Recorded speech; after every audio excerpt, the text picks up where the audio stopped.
Non, pour moi, ça a été une découverte. Hein. C'était ma génération, la dernière Coupe du Monde auquel les Français avaient participé, c'était en Angleterre. Moi, à cette époque-là, en 66, j'ai regardé, j'étais à Alicante, je regardais ça dans mon poste de télévision. Les Français, ils n'avaient pas passé le premier tour non plus. Après, on a raté les deux Coupes du Monde suivantes, 70-74. Donc c'était la pleine période où moi je jouais, où je débutais, quoi, j'étais en première division, j'évoluais en première division.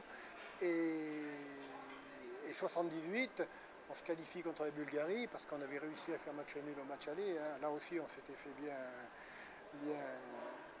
bien bouger, si je puis dire. En disant bouger, je suis gentil. Hein. Et on avait quand même réussi à faire 2-2, et c'est ce 2-2 finalement qui nous a permis d'aller en Argentine, puisqu'après on a battu les Bulgares chez nous. D'abord, le premier souvenir que j'en garde, c'est le climat politique qui régnait à cette époque-là en Argentine. D'autant plus que l'année précédente, on était allé faire une tournée en Argentine avec les rugbyman, puisque les rugbyman avaient rencontré les Pumas. Et on s'était rendu compte que vraiment le climat était lourd, qu'on sentait que le pays était verrouillé, quoi. On s'en est moins rendu compte en 78 parce que je pense qu'ils avaient dû faire le nécessaire au point de vue de l'image de l'Argentine. Ils avaient dû faire le nécessaire pour qu'il n'y ait pas trop de... Ça ne se voyait pas trop, mais c'est vrai que c'était assez malsain comme climat. Ça se manifestait surtout par un grand nombre de policiers ou l'armée, je ne sais pas si c'était policiers ou l'armée qui étaient dans les rues. Tous étaient armés de mitraillettes et tout, et je garantis que quand nous on circulait avec le bus et qu'on avait devant les policiers, les Argentins s'écartaient. Hein. Et s'ils ne s'écartaient pas, ils les faisaient écarter vite. Hein.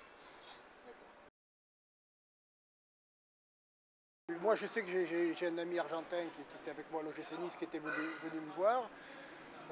J'ai essayé un peu de lui en parler, il n'en parlait pas. Donc il me semble qu'il y avait une chape de plomb là-dessus et que bon, tout le monde se tenait à carreau, personne ne voulait parler.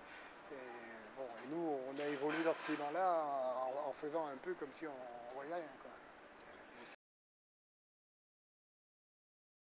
Ah oui, on était surveillés, oui, oui. Moi, c'est la première fois que j'ai eu un garde du corps, par exemple, qu'on a eu des gardes du corps, quoi. Mais enfin bon, on a eu des gardes du corps au niveau des couloirs, hein, pas personnel. Hein.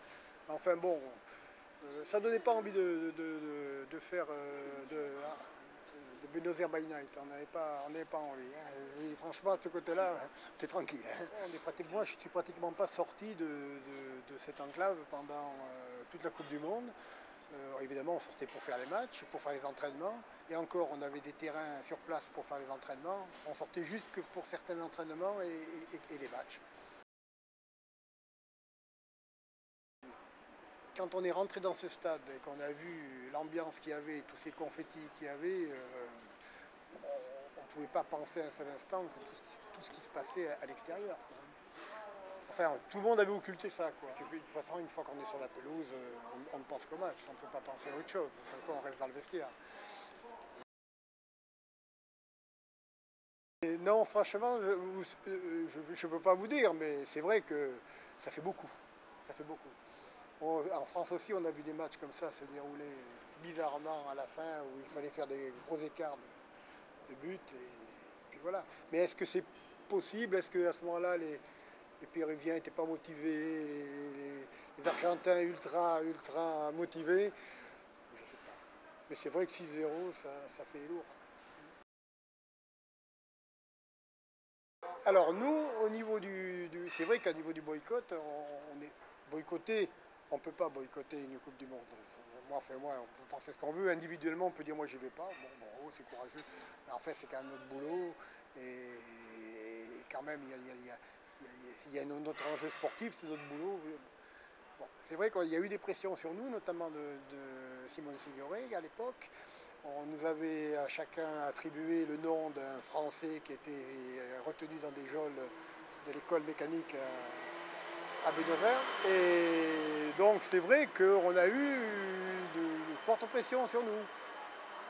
On en a discuté, Bon. Après, en Argentine, on a Bernard-Henri Lévy qui est venu nous trouver parce qu'il voulait qu'on en parle.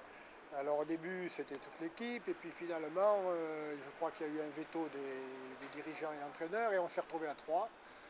Je ne sais pas si je vais vous donner les noms quand même, il y avait Rocheteau, Guillou et moi. Voilà, dans les 3 qui avons discuté avec Bernard Lee pour savoir exactement ce qui se passait, quoi. Mais de toute façon, pour nous, il n'était pas question qu'on boycotte la Coupe du Monde. Il n'y a aucune raison. Les gouvernements, ils avaient des rapports économiques avec eux, ils ne boycottaient pas. Mais c'est vrai que ce qu'ils faisaient, c'était monstrueux. Ils voulaient nous expliquer un peu comment ça se passait, ils voulaient expliquer, ouais, mais nous on le savait comment ça se passait, parce qu'on avait, enfin on se doutait, parce que c'est après au fil des années qu'on a su tout ce qu'il y avait, les sœurs qui avaient été tuées, les cadavres qu'on trouvait dans l'eau, enfin bon, ça on l'a su qu'après. On savait qu'il se passait des choses anormales, mais on ne savait pas quel niveau c'était, quoi.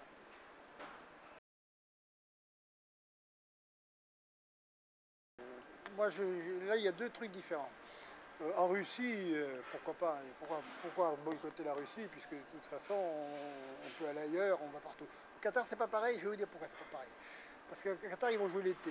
Et l'été, avec la chaleur qu'il va faire, il va falloir m'expliquer comment les joueurs vont pouvoir être performants et enchaîner les matchs par un tel qui va. Là, je serais plutôt contre le Qatar à cause des données sportives. Les données politiques, je pense que ça ne sert à rien. On a été aux Olympiques de Sochi, on a été un truc. Les, quoi qu'on fasse, ça doit rester séparé, mais quoi qu'on veuille. Mais malheureusement, ça sera toujours, il y aura toujours des interférences. Donc là, on ne peut pas faire grand-chose.